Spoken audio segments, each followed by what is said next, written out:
nous allons essayer de voir quelle doit être l'orientation du champ magnétique. Est-ce que le champ magnétique doit être entrant ou sortant? Donc déjà, si le champ électrique est orienté vers là, comme c'est des électrons, F est part en sens contraire.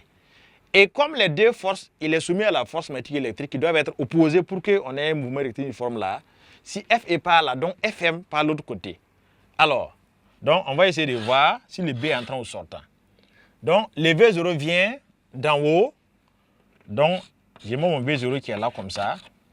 Et comme les particules sont des charges négatives, si le V0 part vers là, le QV0 il part là. Donc, et la force magnétique est orientée sur le schéma là vers la gauche. Donc on va appliquer la règle de la main droite avec une main droite. Donc les doigts doivent sur QV0 et le pouce doit indiquer F. Donc voici les doigts et mon pouce, si là-bas il n'indique pas F, le F là est à gauche. Donc je vais faire comme ça. Alors vous voyez, donc voici mes doigts qui sont sur QV0 et le pouce qui indique F. Donc ce qui veut dire que le champ là est un champ qui est entrant. Donc on a dit quand on voit la partie sombre de la main, on dit que le champ est entrant. Donc ça veut dire que ici le champ B doit être un champ qui est entrant. Et les conséquences que nous avons sur les filtres de vitesse là, donc les deux forces doivent être égales, la somme des deux est égale à vecteur nul.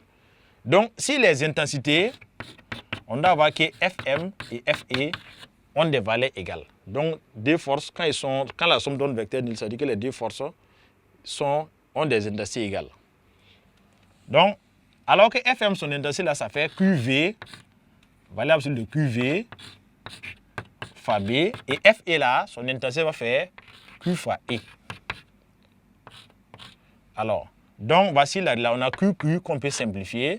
Donc, ce qui veut dire dans le cas d'un fil de vitesse, nous aurons que V fois B égale à E. Donc, on peut dire que V fois B égale à U divisé par D si on connaît la tension appliquée.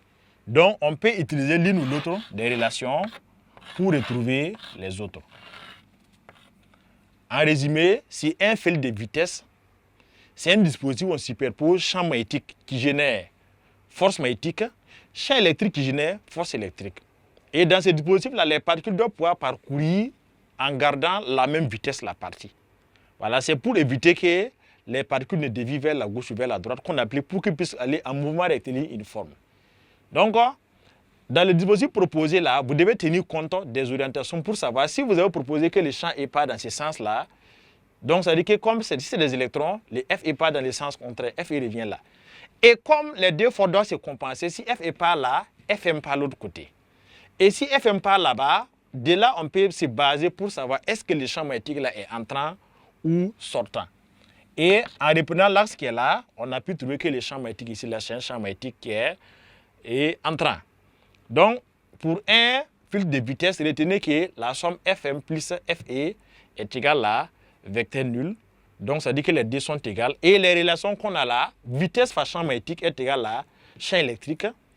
Ou vitesse fois champ magnétique est égale à U divisé par D. Et vous tirez l'expression recherchée que vous pouvez calculer aisément.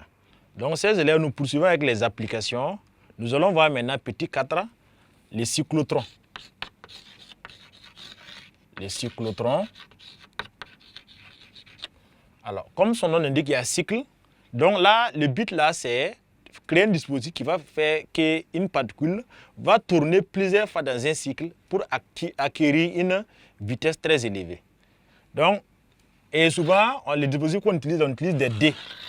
Des dés comme ça. Voilà. Donc, alors, la particule peut être émise ici, en un point ici, avec une vitesse. Alors, elle va arriver, elle sera accélérée, elle va aller rentrer dans une partie ici, là où il y a, ici il y a champ magnétique, ici il y a champ magnétique.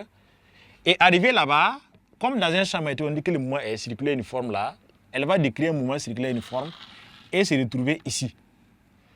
En se retrouvant là-bas, ici également, il y a une tension qui est appliquée, comme on va appliquer sur la particule, qui va encore l'accélérer. Donc, ça veut dire que si l'acte est accéléré, sa vitesse a augmenté. S'il était peut-être à 10 000, peut-être qu'il est passé à 20 000 à la fin. Donc, ici, il va garder la même vitesse. À la fin, la tension encore l'accélère encore. Donc, s'il était à 20 000, peut-être il passe à 30 000. La vitesse va encore augmenter à son arrivée ici. À son arrivée là-bas, il est encore dans un champ magnétique ici, la partie est dans les D, et il va décrire un mouvement qui est encore circulaire en gardant la même vitesse et se retrouver à ce point-là. En se retrouvant à ce point, le processus va se répéter. Il y a une tension qui est là qui va l'accélérer et la vitesse va encore augmenter encore. Donc, ça augmente encore. Il arrive là, il a encore accéléré ici et ainsi de suite. Et quelque part, on peut choisir de le faire sortir par la porte là. Voilà. Donc, le but là, c'est ce qu'on dit on appelle ça, c'est dans les accélérateurs de particules, comme c'est le cas de ce qu'on utilise pour produire de nouveaux noyaux en croisant, en produisant des chocs entre des noyaux. C'est avec ces points qui portent sur les cyclotrons que nous allons mettre fin à ce chapitre, au cours portant ce chapitre, mouvement d'une particule dans un champ magnétique uniforme, cours dans lequel on a vu la force de Lorentz et son action sur des particules chargées. Donc, on a vu éventuellement qu'avec la force de Lorentz, dont le travail qui ne travaille pas, et les particules sont soumises à un mouvement qui est circulaire et uniforme. Et on a vu quelques applications. Donc, chers élèves, chers apprenants, nous vous invitons maintenant à nous suivre dans la partie exercices d'application où nous allons parcourir des exercices qui vous permettront de comprendre comment appliquer tout ce que nous avons parcouru ensemble dans le cadre d'exercices bien spécifiques. Nous vous remercions.